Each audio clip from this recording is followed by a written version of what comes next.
लेके आई हूँ हिंदी साहित्य का इतिहास आचार्य रामचंद्र शुक्ल। आचार्य रामचंद्र शुक्ल को हम आज इनके प्रकरण 2 को पढ़ेंगे। अपभ्रंश काव्य। जब से प्राकृत बोलचाल की भाषा ना रह गई तभी से अपभ्रंश साहित्य का आविर्भाव समझना चाहिए। जैसे गाथा या कहा कहने से प्राकृत का बोध होता था, वैसे ही दोहा या दूहा कहने से अपभ्रंश लोक प्रचलित काव्य भाषा का बोध होने लगा।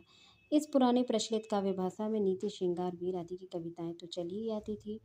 जैन और बौद्ध धर्माचार्य अपने मतों की रक्षा और प्रचार करने के लिए इसमें उपदेश आदि की रचना करते थे।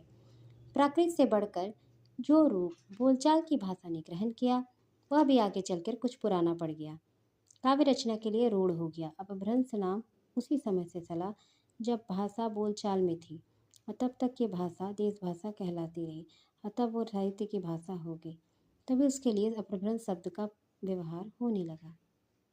भरत मुनि विक्रम की 3वीं शताब्दी ने अपभ्रंश नाम न देकर लोक भाषा को देश भाषा कहा है।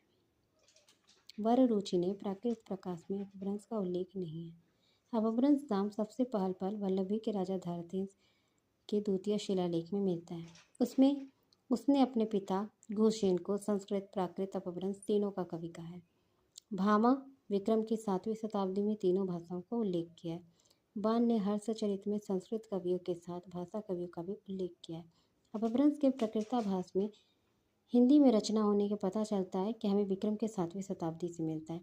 उस रचना के नमूने बौद्धों के प्रहजान सिद्धों को बीच कृतियों के बीच मिलते हैं।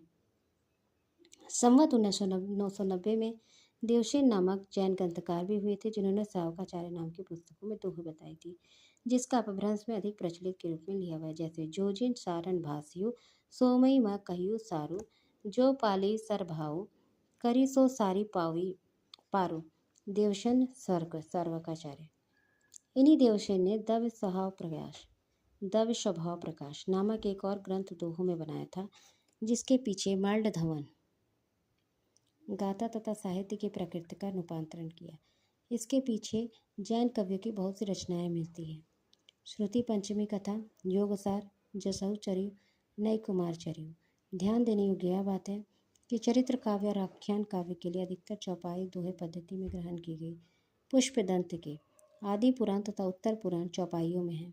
उसी काल से आसपास में जसोचरित, जस्ताचरित भी चौपाइयों में रखा गया है। इस पूरे प्रकरण में जो महत्वपूर्ण है वो बात हम जानेंगे। पहले तो अपभ्रंश नाम सबसे पहले कहाँ मिलता है?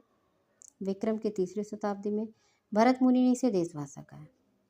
इम्पॉर्टेंट। दूसरा, जब तक बोलचाल की भाषा थी तब तक देश भाषा कहलाई। जब इसका प्रयोग साहित्यिक में होने लगा, अपभ्रंश व्यवहार होने लगा। पूछा जाता है कि यह किस प्रकरण में? ये प्रकरण 2 के अंतर्गत आता है। अपभ्रंश काव्य ये क्रम से भी लगाने आता है, इसे आपको क्रम से भी याद होना चाहिए। प्रकरण 1 के अंतर्गत आता है सामान्य परिचय, प्रकरण 2 के अंतर्गत आता है अपभ्रंश काव्य। इस पूरे प्रकरण में जो इम्पोर्टेंट है वो मैं आपको बताऊंगी। गाथा या गाहा, दोहा या दोहा। आप जान लो कितनी बार ये पूछा गया है कि आचार्य रामचंद्र शुक्ल का कथन है, ये भी पूछा गया है। ये किस प्रकरण में आता है ये भी कहा गया है। ये प्राकृत से बिगड़कर जो रूप बोलचाल की भाषा ने ग्रहण किया आगे चल के पुराना पड़ गया। ये भी कितना इंपॉर्टेंट है ये भी आप जानते हो। ये भी पूछा गया है कि किस प्रकरण में है, तो प्रकरण 2 के अंतर्गत है।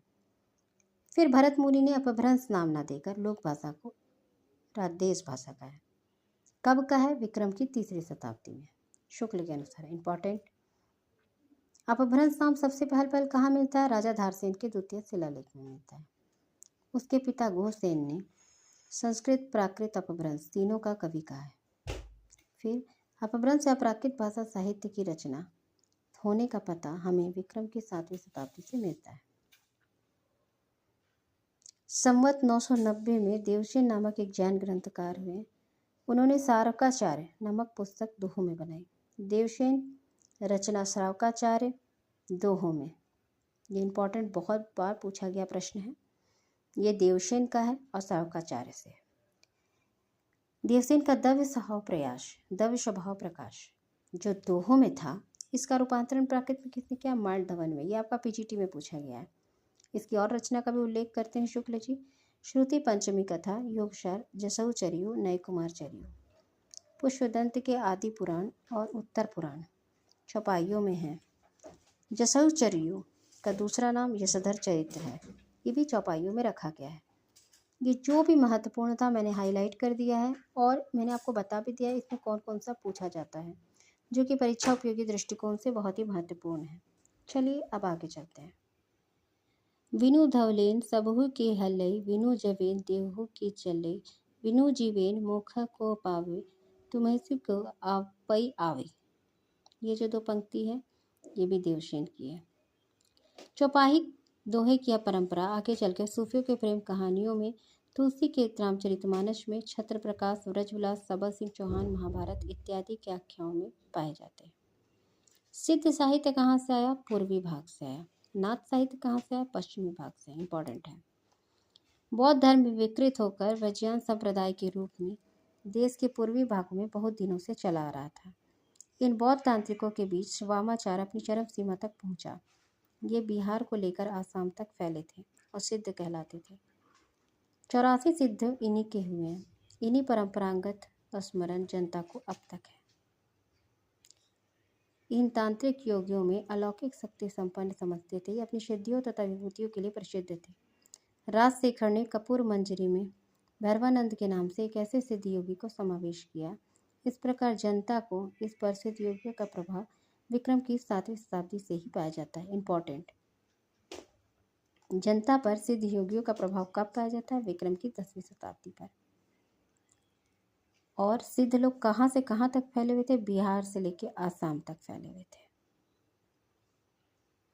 जिनका परंपरागत स्मरण जनता को अब तक है। जो मुसलमान के आने के पठानों के समय कुछ न कुछ बना रहा, बिहार और नालंदा और विक्रमशिला नामक प्रसिद्ध विद्यापीठ इनके अड्डे थे।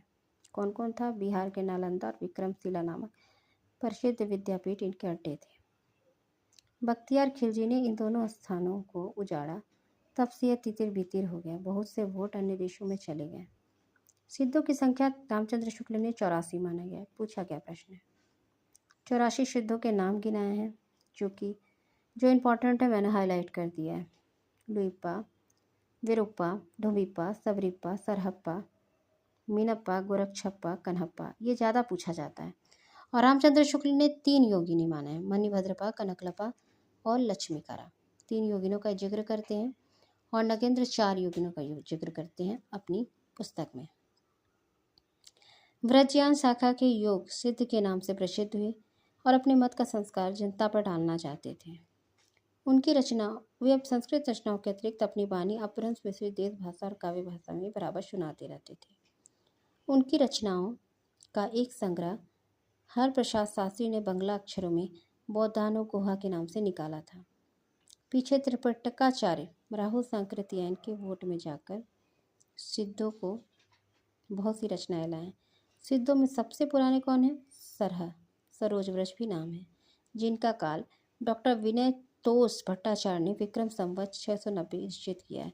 उनकी रचना के कुछ नमूने दिए गए। सरहप्पा की प्रमुख पंक्ति आप देखेंगे, ये पूछा भी बहुत बार गया है और ये गोविंद पांडे और सरस्वती पांडे के बुक में भी है। पंडित से सत बखनाई, देही रुद्र बसंत न जानी, अमना गमन न तेन विखंडियु, तो ही नीलजयी बने हऊ पंडे। राजशेखर ने किस ग्रंथ में भैरवानंद के नाम से सिद्ध योगी का समावेश है? तो कपूर मंजरी में। जनता पर सिद्ध योगियों का प्रभाव किस समय पाया जाता है? तो विक्रम की 10वीं शताब्दी से। जो भी इम्पोर्टेंट था मैंने आपको बता दिया। नेक्स्ट क्लास में फिर मिलेंगे। अपभ्रंश काव्य में ही अपभ्रंश काव्य में पढ़ते रहेंगे। अगले वीडियो में मिलते हैं अपभ्रंश काव्य के साथ। धन्यवाद।